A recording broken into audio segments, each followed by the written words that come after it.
കേരള പോലീസിനെ സമീപകാലത്ത് ഏറ്റവും വട്ടം കറക്കുന്ന കേസുകളിലൊന്നാണ് പുനലൂർ ആളുകേറാമലയിലെ കൊലപാതകം. തുടക്കം മുതൽ ഏറെ ദുരൂഹതകൾ നിലനിന്ന കേസിൽ ഒടുവിലുണ്ടായ വൻ ട്വിസ്റ്റ് പോലീസിന്റെ വെല്ലുവിളി ഇരട്ടിയാക്കിയിട്ടുണ്ട്. കൊല്ലപ്പെട്ടതോ കൊന്നതോ ആരൊക്കെയാണെന്ന് യാതൊരു തുമ്പും കിട്ടാത്തതായിരുന്നു തുടക്കത്തിൽ പോലീസിനെ പ്രതിസന്ധിയിലാക്കിയത്. എന്നാൽ സമീപത്തെ പെട്രോൾ പമ്പിലെ CCTV ദൃശ്യങ്ങൾ ലഭിച്ചതോടെ കന്നാസിൽ സംശയാസ്പദമായ പെട്രോൾ വാങ്ങിക്കൊണ്ടുപോയ യുവാവാണ് പ്രതിയെന്ന് പോലീസ് വിധിയെഴുതി. ലുക്കൌട്ട് നോട്ടീസ് ഇറക്കി നാടകം അന്വേഷിച്ചെങ്കിലും ആളെക്കുറിച്ച് യാതൊരു വിവരവും ലഭിച്ചില്ല. ഒടുവിൽ DNA പരിശോധന ഫലം വന്നപ്പോൾ കേസ് കീഴ്മേൽ മറിഞ്ഞു. പ്രതിയെന്ന് പോലീസ് വിധിയെഴുതിയ ആലപ്പുഴ താമരക്കുളം സ്വദേശി അനിക്കുട്ടനാണ് യഥാർത്ഥത്തിൽ കൊല്ലപ്പെട്ടത്. ആരാണ് ഈ 46-കാരനെ അതിക്രൂരമായി കൊലപ്പെടുത്തിയത്? യാതൊരു തെളിവുകളും അവശേഷിപ്പിക്കാതെ ഒരു പ്രതികാര കൊല പോലെ ഇയാളുടെ ജീവനെടുത്തത് എന്തിനു വേണ്ടിയാണ്? ആ വാർത്തയുടെ വിശദാംശങ്ങളാണ് പോലീസ് പട്രോളിൽ. ആദ്യം സ്വാഗതം.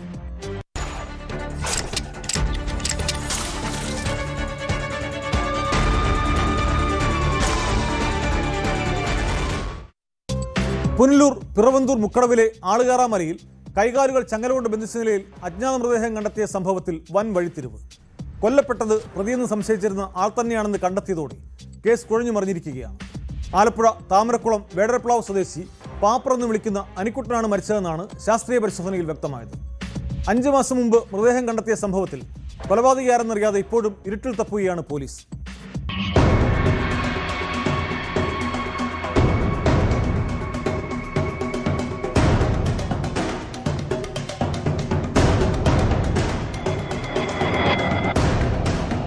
കേസിൽ പ്രതിയെന്ന് സംശയിച്ചയാളാണ് കൊല്ലപ്പെട്ടതെന്ന് കഴിഞ്ഞ ദിവസം ലഭിച്ച ഫോറൻസിക് റിപ്പോർട്ടിന്റെ അടിസ്ഥാനത്തിലാണ് പോലീസ് സ്ഥിരീകരിച്ചത്.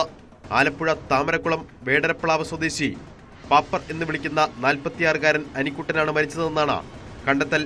കൊല്ലപ്പെട്ടയാളെ ഒടുവിൽ തിരിച്ചറിഞ്ഞെങ്കിലും ഇതുവരെ പോലീസ് പങ്കുവച്ച കണ്ടെത്തലുകൾ സംബന്ധിച്ച് ഇപ്പോഴും ചോദ്യങ്ങൾ ബാക്കിയാണ്. സംഭവത്തിലെ ദുരൂഹതകളും തുടരുകയാണ്.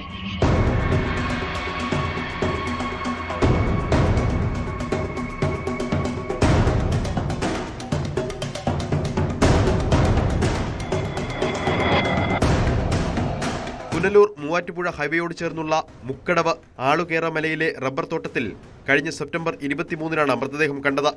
ചങ്ങല കൊണ്ട് റബ്ബർ മരത്തിൽ ബന്ധിച്ച നിലയിലായിരുന്നു മൃതദേഹം. ഒരാഴ്ചയിലധികം പഴക്കമുണ്ടായിരുന്ന മൃതദേഹത്തിനടുത്ത് നിന്ന് കന്നാസ്, കത്രിക, ബാഗ് തുടങ്ങിയവയും ലഭിച്ചിരുന്നു. കൊലപാതകത്തിന് ശേഷം മുഖം കത്തിച്ച് തെളിവ് നശിപ്പിക്കാനുള്ള ശ്രമവും നടത്തിയിരുന്നു. നെഞ്ചിൽ വലതുഭാഗത്തായി ആഴത്തിൽ കുത്തേറ്റതാണ് മരണകാരണമെന്ന് പോസ്റ്റ്മോർട്ടത്തിൽ സ്ഥിരീകരിച്ചു. കൊല്ലപ്പെട്ടയാളുടെ ഇടതുകാലിന് സ്വാധീനക്കുറവുണ്ടെന്നും റിപ്പോർട്ടിൽ സൂചിപ്പിച്ചിരുന്നു. തുടക്കത്തിൽ പോലീസ് അന്വേഷണം ഇഴയുന്നതിനെതിരെ വലിയ വിമർശനമുയർന്നു. തുടർന്ന് 2 മാസത്തിനു ശേഷമാണ് സംഭവവുമായി അനിക്കുട്ടന് ബന്ധമുണ്ടെന്ന് പോലീസ് കണ്ടെത്തിയത്. അനിക്കുട്ടനാണ് പ്രതിയെന്ന തരത്തിലാണ് പോലീസ് അന്വേഷണം മുന്നോട്ട് നീങ്ങിയത്. സംഭവ സ്ഥലത്തിനടുത്തുള്ള പെട്രോൾ പമ്പിൽ നിന്ന് ശേഖരിച്ച ഇയാളുടെ CCTV ദൃശ്യങ്ങൾ സഹിതം 2 തവണ പോലീസ് ലുക്കൌട്ട് നോട്ടീസ് പുറത്തിറക്കി. എന്നാൽ യാതൊരു തുമ്പും ലഭിച്ചില്ല. കഴിഞ്ഞ ദിവസം DNA ഫലവും ഫോറൻസിക് റിപ്പോർട്ടും ലഭിച്ചതോടെയാണ് കേസിൽ വൻ വഴിത്തിരിവുണ്ടായത്. എന്നാൽ അനിക്കുട്ടന് കാലിന് സ്വാധീനക്കുറവുള്ളതായി ആരും പറയുന്നില്ല. ഈ സാഹചര്യത്തിൽ പോസ്റ്റ്മോർട്ടം റിപ്പോർട്ട് ഉൾപ്പെടെ പുനഃപരിശോധിക്കാനും പോലീസ് ആലോചിക്കുന്നുണ്ട്. ആരെയോ രക്ഷിക്കാൻ പോലീസ് ശ്രമിക്കുന്നതായും അന്വേഷണം CBIക്ക് കൈമാറണമെന്നുമാണ് പ്രദേശത്തെ പൊതുപ്രവർത്തകരുടെ ആവശ്യം. മരണപ്പെട്ട ആളിന്റെ പോസ്റ്റ്മോർട്ടം റിപ്പോർട്ടിൽ അദ്ദേഹത്തിന് പിച്ചാത്തിയുടെ കുത്തേറ്റ് വാരിയലിനിടയിലൂടെ കുത്തേറ്റ് വാരിയലിനിടയിൽ ക്ഷതമേറ്റാണ് മരണപ്പെട്ടതെന്നാണ് പോലീസ് ഭാഷ്യം. അതുകൂടാതെ അന്ന് ആളുകേറാമലയിൽ മരണപ്പെട്ട് ദുരൂഹ സാഹചര്യത്തിൽ മരണപ്പെട്ട് കിടന്ന ആളിന്റെ ബോഡി, അതിലെ ഒരു കാലിന് വലിയ വൈകല്യമുള്ള ആളാണ്. ആ ആളാണ് എങ്കിൽ അദ്ദേഹത്തിന് കാലിന് വൈകല്യമില്ലാത്ത ആളാണെന്ന് ഉറപ്പിച്ചെടുത്ത ആളുകൾ പറയുന്നു, അറിയാവുന്നവർ. എന്നാൽ പോലീസ് ഇപ്പോൾ എന്തോ മറയ്ക്കാൻ ശ്രമിക്കുകയാണ്. പോലീസ് എന്തോ ഇരുട്ടിൽ തപ്പുകയാണ്.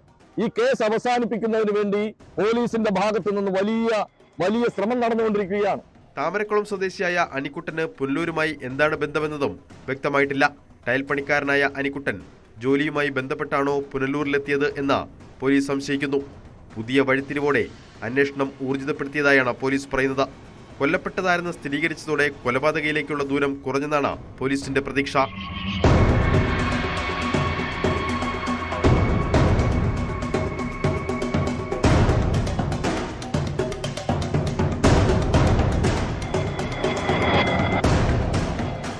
ന്യൂസ് 18 പുനലൂർ.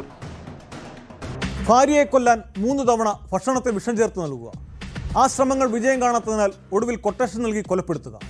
മഹാരാഷ്ട്രയിലെ ബുൽദാനയിൽ നിന്നാണ് നടുക്കമുണ്ടാക്കുന്ന ഈ വാർത്ത.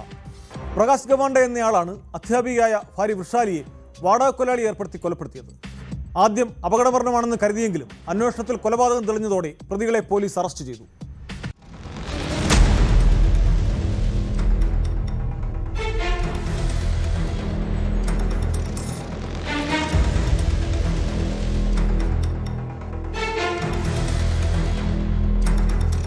മാർച്ച് 2-നാണ് നാടിനെ നടുക്കിയ സംഭവം നടന്നത്. സ്കൂൾ അധ്യാപികയായ വൃഷാലി തന്റെ ഇരുചക്രവാഹനത്തിൽ സ്കൂളിലേക്ക് പോകുന്നതിനിടെ പിന്നിൽ നിന്നെത്തിയ അജ്ഞാത വാഹനം ഇടിച്ചു തെറിപ്പിക്കുകയായിരുന്നു. ഗുരുതരമായി പരിക്കേറ്റ വൃഷാലി സംഭവ സ്ഥലത്ത് തന്നെ മരിച്ചു. ആദ്യം സാധാരണ വാഹനാപകടമെന്ന് കരുതിയ കേസിൽ അധ്യാപികയുടെ കുടുംബം സംശയം പ്രകടിപ്പിച്ചതോടെയാണ് വഴിത്തിരിവുണ്ടായത്. സംഭവ സ്ഥലത്തെ CCTV ദൃശ്യങ്ങൾ പോലീസ് വിശദമായി പരിശോധിച്ചപ്പോൾ സംശയാസ്പദമായ രീതിയിൽ ഒരു വാഹനം കണ്ടെത്തി. തുടർന്ന് ഈ വാഹനവും അതിന്റെ ഡ്രൈവറെയും കസ്റ്റഡിയിലെടുത്തു. അധ്യാപികയെ ഇടിച്ചു തെറിപ്പിക്കാൻ ഭർത്താവ് കൊട്ടേഷൻ നൽകിയതായി ചോദ്യം ചെയ്യലിൽ ഡ്രൈവർ സമ്മതിച്ചതോടെയാണ് ക്രൂര കൊലപാതകത്തിന്റെ ചുരുളഴിഞ്ഞത്.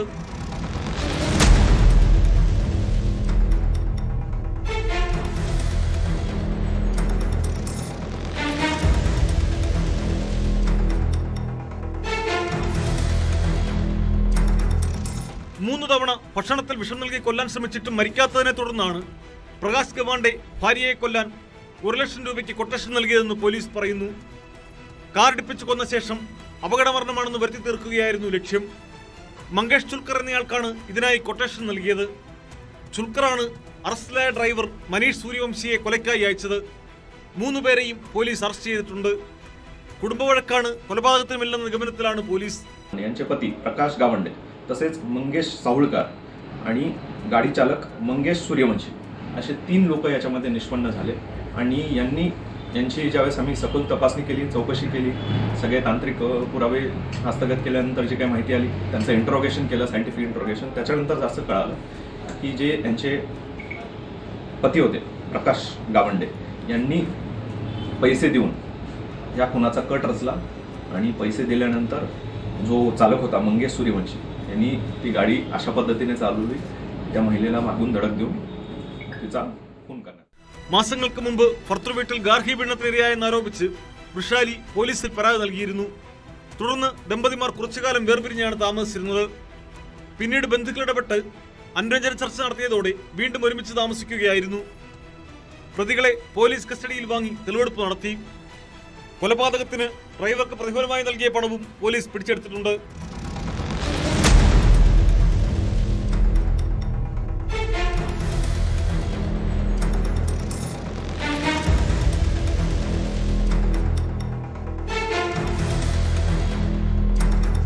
ന്യൂസ് 18 മുംബൈ. കാസർഗോഡ് നുള്ളിപ്പാടിയിൽ യുവാവിനെ ദുരൂഹ സാഹചര്യത്തിൽ മരിച്ച നിലയിൽ കണ്ടെത്തി. അടിച്ചു കൊലപ്പെടുത്തിയ ശേഷം ലിഫ്റ്റിനായി എടുത്ത കുഴിയിൽ തള്ളുകയായിരുന്നുവെന്ന് പോലീസ് സംശയിക്കുന്നു. മൃതദേഹത്തിൽ അടിയേറ്റതിന്റെയും വലിച്ചിഴച്ചതിന്റെയും പാടുകളുള്ളതായി പോലീസ് പരിശോധനയിൽ കണ്ടെത്തിയിട്ടുണ്ട്. സംഭവത്തിൽ പോലീസ് അന്വേഷണം തുടങ്ങി.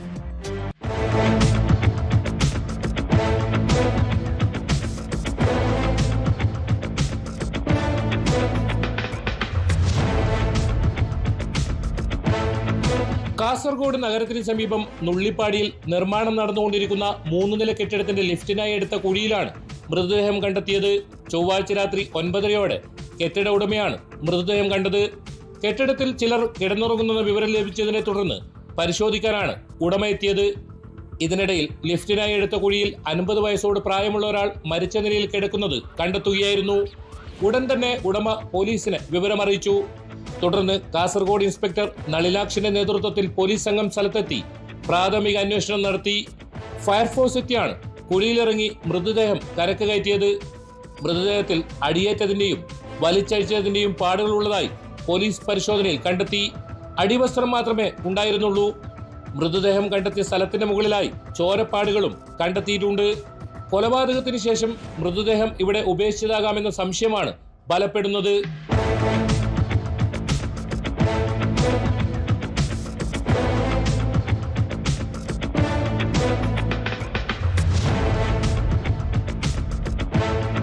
സംഭവത്തിൽ അസ്വാഭാവിക മരണത്തിന് പോലീസ് കേസെടുത്ത് അന്വേഷണം ആരംഭിച്ചു. ബംഗളൂരു സ്വദേശിയായ മഞ്ജുനാഥ എന്നയാളാണ് മരണപ്പെട്ടതെന്ന് സംശയിക്കുന്നു. സ്ഥലത്തു നിന്ന് ലഭിച്ച ആധാർ കാർഡാണ് ഇത്തരമൊരു സംശയത്തിന് കാരണം. ഇയാൾ ആരാണെന്ന് കണ്ടെത്താനുള്ള ശ്രമത്തിലാണ് പോലീസ്. മരണത്തിന്റെ യഥാർത്ഥ കാരണം പോസ്റ്റ്മോർട്ടം റിപ്പോർട്ട് ലഭിച്ചതിന് ശേഷമേ വ്യക്തമാകുകയുള്ളൂവെന്ന് പോലീസ് പറഞ്ഞു.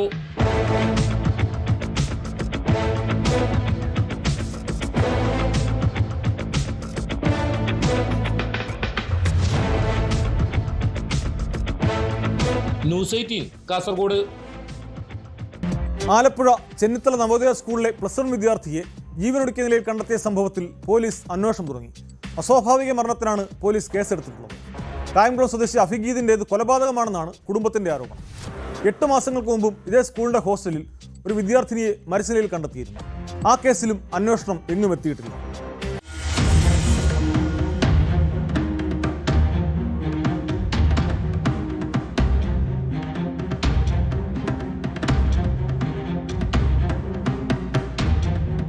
+1 വിദ്യാർത്ഥി അഭിഗീതിനെ കഴിഞ്ഞ ദിവസം ഹോസ്റ്റൽ മുറിയിലാണ് തൂങ്ങി മരിച്ച നിലയിൽ കണ്ടെത്തിയത്. രാവിലെ അഭിഗീത് ക്ലാസ്സിൽ പോയിരുന്നു. പിന്നാലെ ഇന്റർവെൽ സമയത്ത് ഹോസ്റ്റൽ മുറിയിലേക്ക് തിരിച്ചുപോയി. അതിനുശേഷം ക്ലാസ്സിലേക്ക് ചെന്നില്ല. കാണാത്തതിനെ തുടർന്ന് മറ്റു വിദ്യാർത്ഥികൾ വന്ന് നോക്കിയപ്പോഴാണ് മുറിയിൽ തൂങ്ങി മരിച്ച നിലയിൽ കണ്ടെത്തിയത്. വിദ്യാർത്ഥിയുടെ ആത്മഹത്യാക്കുറിപ്പ് പോലീസ് കണ്ടെത്തിയിരുന്നു. ഞാൻ എൻ്റെ ജീവിതത്തെ വെറുക്കുന്നു എന്ന് ഇംഗ്ലീഷിൽ എഴുതിയിരിക്കുന്ന കുറിപ്പാണ് ലഭിച്ചത്. കുട്ടി ആത്മഹത്യ ചെയ്തു എന്നാണ് പോലീസിന്റെ പ്രാഥമിക നിഗമനമെങ്കിലും അതിന്റെ കാരണം കണ്ടെത്താനായിട്ടില്ല.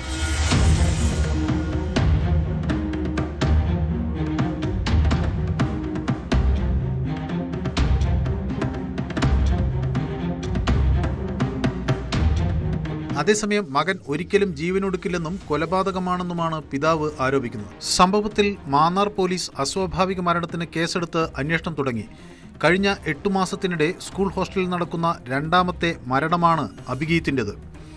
ആറാട്ടുപുഴ സ്വദേശിയായ 10ാം ക്ലാസ് വിദ്യാർത്ഥിനി എസ് നേഹയെയാണ് മുമ്പ് മരിച്ച നിലയിൽ കണ്ടെത്തിയത്. ഹോസ്റ്റലിന്റെ ശുചിമുറിയിലേക്ക് പോകുന്ന ഇടനാഴികയിലായിരുന്നു പെൺകുട്ടിയെ മരിച്ച നിലയിൽ കണ്ടെത്തിയത്. ആ സംഭവത്തിലും പോലീസ് അന്വേഷണം നടന്നുവരികയാണ്.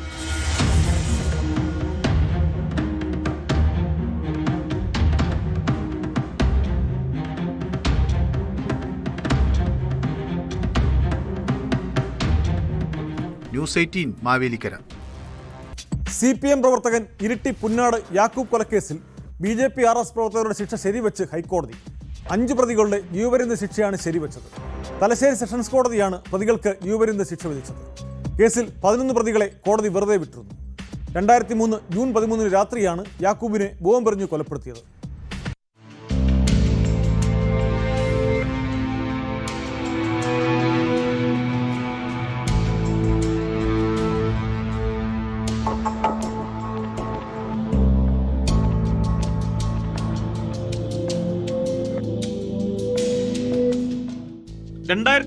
ജൂൺ 13 രാത്രിയാണ് കണ്ണൂർ ഇരിട്ടി പുന്നാട് കോട്ടത്തെക്കുന്നിലെ യാക്കൂബിനെ ബോംബെറിഞ്ഞു കൊന്നത്. കേസിൽ RSS BJP നേതാക്കളായ 5 പ്രതികളെ ജീവപര്യന്തം കണ്ണുതടവിന് ശിക്ഷിച്ച വിചാരണ കോടതി ഉത്തരവാണ് ഹൈക്കോടതി ശരിവെച്ചത്. RSS മുൻ താലൂക്ക് കാര്യവാഹകും പേരാവൂർ പ്രഗതി കോളേജ് പ്രിൻസിപ്പലുമായ കീഴൂർ മീത്തല സ്വദേശി വിലങ്ങേരി ശങ്കരൻ മാസ്റ്റർ, ഇയാളുടെ അനുജനും BJP മണ്ഡലം പ്രസിഡന്റുമായിരുന്ന വിലങ്ങേരി മനോഹരൻ എന്ന മനോജ്, RSS മുൻ താലൂക്ക് ശിക്ഷൺ പ്രമുഖും KSRTC കണ്ടക്ടറുമായ TV വിജേഷ്, കീഴൂർ കോട്ടത്തെക്കുന്നിലെ ജോക്കബ് പ്രകാശൻ എന്ന പ്രകാശൻ, RSS മുൻ താലൂക്ക് കാര്യവാഹക് പി കാവ്യേഷ് എന്നിവരെയാണ് തലശ്ശേരി അഡീഷണൽ ജില്ലാ സെഷൻസ് കോടതി 2 ജീവപര്യന്തം കണ്ണുതടവിന് ശിക്ഷിച്ചിട്ടുള്ളത്. വിചാരണ കോടതി ഉത്തരവിനെതിരെ പ്രതികൾ നൽകിയ അപ്പീലാണ് ജസ്റ്റിസ് ജയശങ്കരൻ നമ്പ്യാർ, ജസ്റ്റിസ് ജോബിൻ സെബാസ്റ്റ്യൻ എന്നിവരുടെ ഡിവിഷൻ ബെഞ്ച് തള്ളിയത്. കേസിലെ 16 പ്രതികളിൽ RSS നേതാവ് വത്സൻ തില്ലങ്കേരി ഉൾപ്പെടെ 11 പേരെ സെഷൻസ് കോടതി വെറുതെ വിട്ടിരുന്നു. ഗൂഢാലോചന കുറ്റം ചുമത്തിയാണ് തില്ലങ്കേരിക്കെതിരെ കേസെടുത്തിരുന്നത്.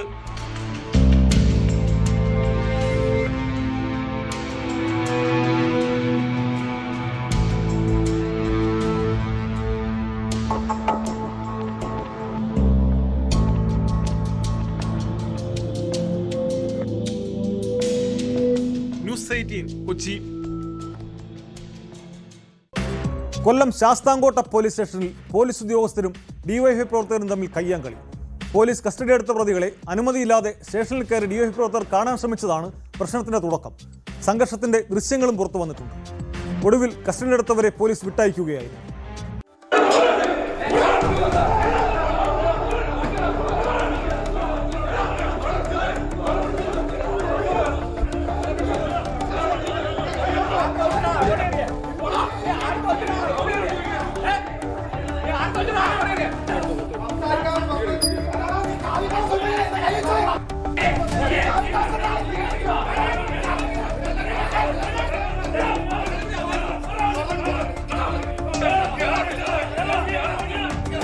വാട്സപ്പ് ഗ്രൂപ്പിൽ ഡിവൈഎഫ്ഐ RSS പ്രവർത്തകർ തമ്മിലുണ്ടായ തർക്കം സംഘർഷത്തിലേക്ക് നീങ്ങിയിരുന്നു. ഇതേ തുടർന്ന് ഡിവൈഎഫ്ഐയുടെ പ്രാദേശിക നേതാക്കളെ പോലീസ് സ്റ്റേഷനിലേക്ക് വിളിച്ചുവരുത്തി. പരാതിയിൽ മൊഴി നൽകി പുറത്തേക്കിറങ്ങിയ RSS പ്രവർത്തകനും ഡിവൈഎഫ്ഐ പ്രവർത്തകരും തമ്മിൽ വാക്കേറ്റമുണ്ടായി.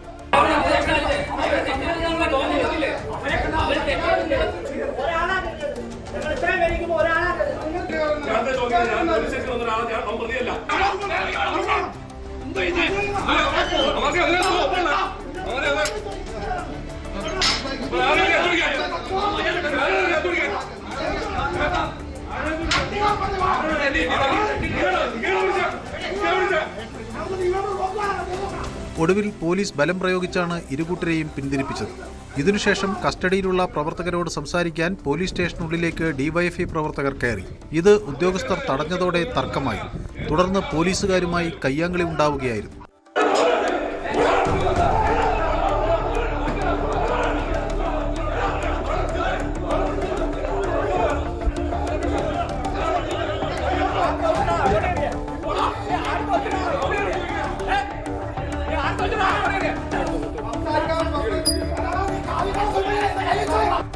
കൂടുതൽ പോലീസെത്തി ഡിവൈഎഫ്ഐ നേതാക്കളെ സ്റ്റേഷനിൽ നിന്നും തള്ളി പുറത്താക്കി.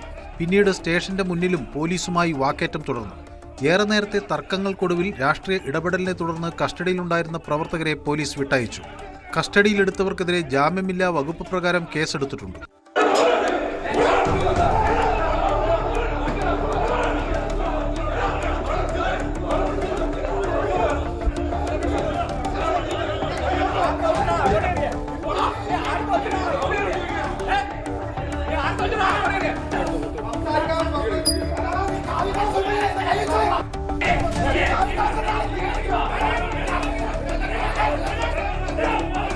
ന്യൂസ് 18 കൊട്ടാരക്കര.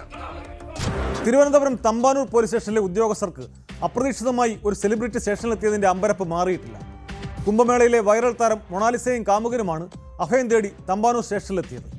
കാമുകനുമായുള്ള വിവാഹത്തിന് എതിര് നിൽക്കുന്ന പിതാവ് നാട്ടിലേക്ക് നിർബന്ധിച്ച് കടത്താൻ ശ്രമിക്കുന്നുവെന്നും മൊണാലിസ പോലീസിനോട് പറഞ്ഞു. തുടർന്ന് പോലീസ് കാമുകനൊപ്പം മൊണാലിസയെ വിട്ടയച്ചു. വൈകിട്ടോടെ പൂവാർ അരുമാനൂർ നയനാർ ക്ഷേത്രത്തിൽ നടന്ന വിവാഹത്തോടെ ഇവരുടെ പ്രണയത്തിന് മംഗളമായ പര്യവസാനമായി.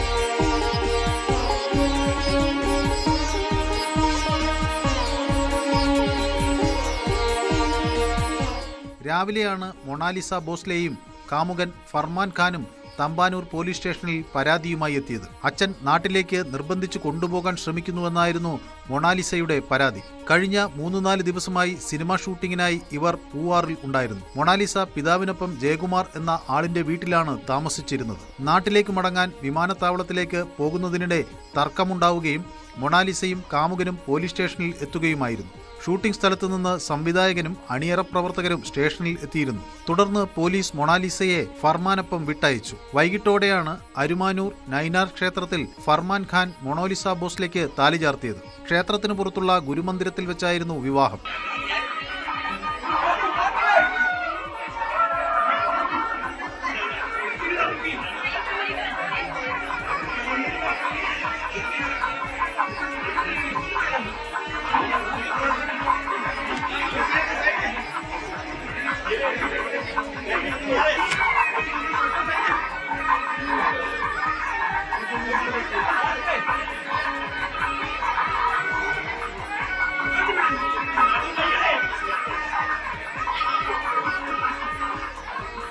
CPM നേതാക്കൾ മുൻകൈയെടുത്താണ് വിവാഹം നടത്തിയത്. കേരളം നല്ല സ്ഥലവും ഇവിടുത്തെ ആളുകൾ നല്ല മനുഷ്യരുമാണെന്ന് ഇരുവരും പ്രതികരിച്ചു. പിതാവ് വേറെ വിവാഹം ആലോചിച്ചപ്പോഴാണ് ഇങ്ങനെ തീരുമാനിച്ചതെന്നും മൊണാലിസ.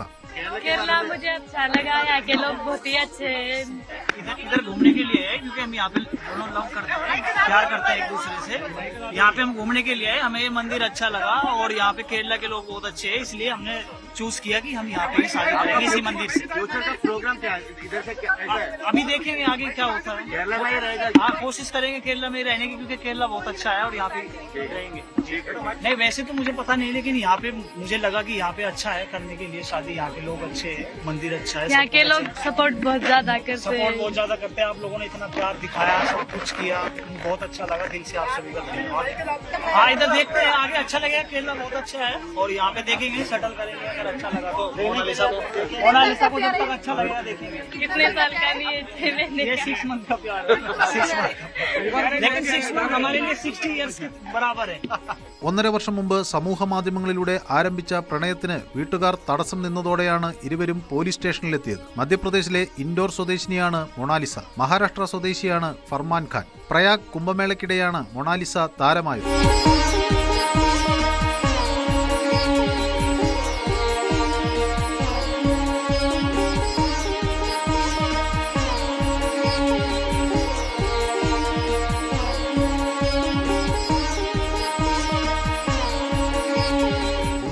തിരുവനന്തപുരം. താരസംഘടനയായ അമ്മയുടെ പ്രസിഡന്റ് ശ്വേതാമേനെതിരായ ക്രിമിനൽ കേസ് ഹൈക്കോടതി റദ്ദാക്കി. Ernakulam central police station register ചെയ്ത കേസാണ് കോടതി റദ്ദാക്കിയത്. എഫ്ഐആറിൽ പറഞ്ഞ വകുപ്പുകൾ നിലനിൽക്കില്ലെന്നും പരാതിക്കാരൻ ഗൂഢലക്ഷ്യത്തോടെയും വ്യക്തിവൈരാഗ്യത്തിന്റെ പേരിലുമാണ് കേസ് നൽകിയതെന്നും കോടതിയുടെ ഉത്തരവിൽ പറയുന്നു.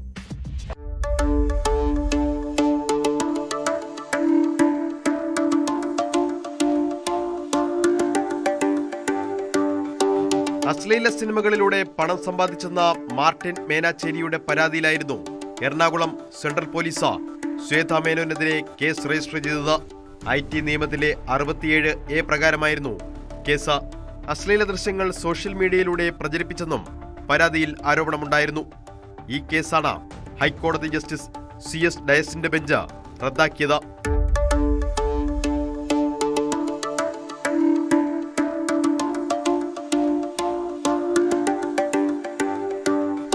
എഫ്ഐആറിൽ പറഞ്ഞ കാര്യങ്ങൾ നിലനിൽക്കില്ലെന്നും ഹൈക്കോടതി വ്യക്തമാക്കി. അമ്മ സംഘടനയുടെ തെരഞ്ഞെടുപ്പിന് തൊട്ടു മുൻപ് കൊടുത്ത പരാതി ദുരുദ്ദേശപരമാണെന്ന് വ്യക്തമാണെന്ന് കോടതി നിരീക്ഷിച്ചു. ഹർജിക്കാരന് മാനഹാനി ഉണ്ടാക്കാനും സമൂഹത്തിൽ മാന്യമായി ജീവിതം നയിക്കുന്നവരെ അപകീർത്തിപ്പെടുത്താനുമാണ് പരാതി നൽകിയതെന്നും കോടതി നിരീക്ഷിച്ചു.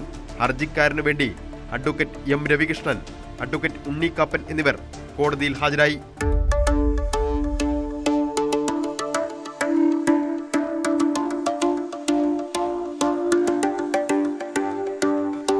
ന്യൂസ് 18 കൊച്ചി. തെരഞ്ഞെടുപ്പ് കഴിയും വരെ സോളാർ ഗൂഢാലോചന കേസ് നടപടികൾ നിർത്തിവെക്കണമെന്നാവശ്യപ്പെട്ട് മന്ത്രി KB ഗണേഷ് കുമാർ സമർപ്പിച്ച ഹർജി കോടതി തള്ളി. കൊട്ടാരക്കര ജുഡീഷ്യൽ മജിസ്ട്രേറ്റ് കോടതിയാണ് ഹർജി തള്ളിയത്. സോളാർ തട്ടിപ്പ് കേസിലെ പ്രതിയും ലൈംഗികാരോപണ കേസിലെ പരാതിക്കാരിയുമായി യുവതി തയ്യാറാക്കിയ 21 പേജുള്ള കത്തിൽ 4 പേജ് എഴുതി ചേർത്ത് ഗണേഷ് കുമാർ അടക്കമുള്ള പ്രതികൾ ഗൂഢാലോചന നടത്തിയെന്നാണ് കേസ്.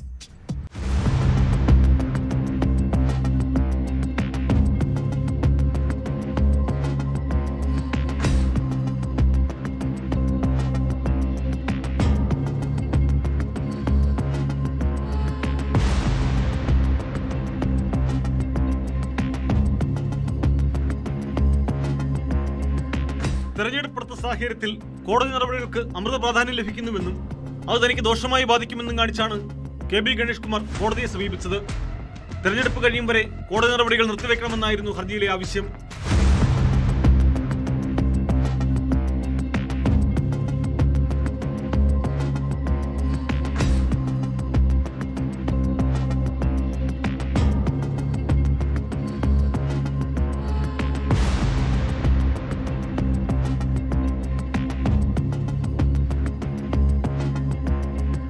എന്നാൽ ഇവയെല്ലാം കോടതിക്ക് പുറത്തിറക്കുന്ന രാഷ്ട്രീയ വിഷയങ്ങളാണെന്നും നിലവിലെ കേസുമായി ബന്ധമില്ല എന്നുമാണ് എതിർഭാഗം വാദിച്ചത്.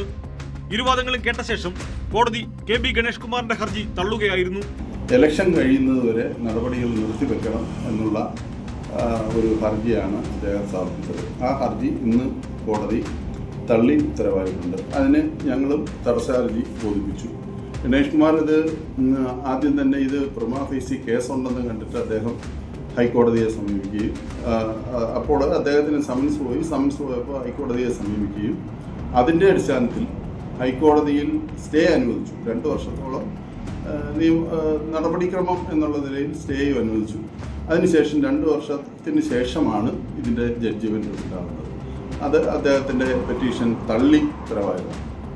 ഈ കേസിൽ അതിനുശേഷമാണ് അതിൻ്റെ അടുത്ത നടപടി 244 പ്രൊസീഡിങ്സ് നടന്നുകൊണ്ടിരിക്കുകയാണ്. സോളാർ ലൈംഗികാരോപണ കേസിലെ പരാതിക്കാരിയുടെ കത്തിൽ 4 പേജ് കൂട്ടിച്ചേർത്തുവെന്ന് ആരോപിച്ചുള്ള ഹർജിയിലാണ് കോടതി നടപടികൾ നടക്കുന്നത്. ഗണേഷിന്റെ ഹർജി തള്ളിയതോടെ സോളാർ ഗൂഢാലോചന കേസിന്റെ വിചാരണ നടപടികൾ തുടർന്നും നടക്കും. തെരഞ്ഞെടുപ്പെടുക്കുന്ന സാഹചര്യത്തിൽ സോളാർ കേസ് വീണ്ടും ചർച്ചയായി മാറിയേക്കും.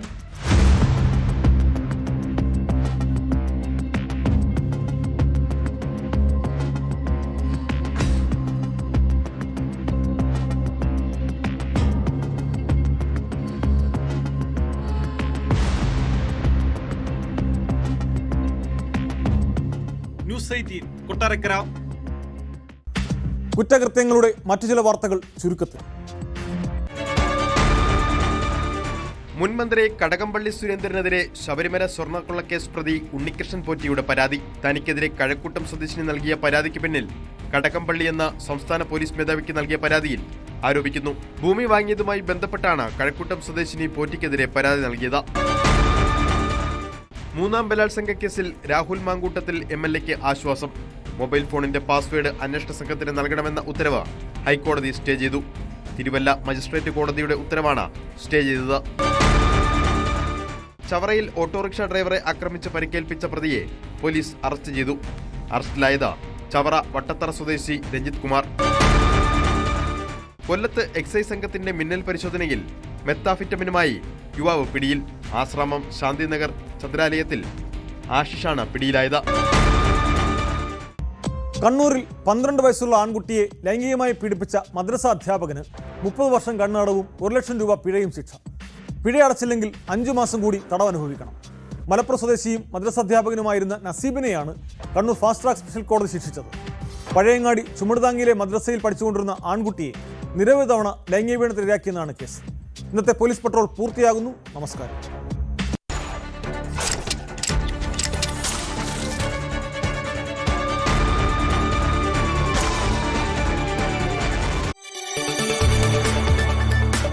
കൂടുതൽ വാർത്തകൾക്ക് news 18 Keralam YouTube channel subscribe ചെയ്യുക.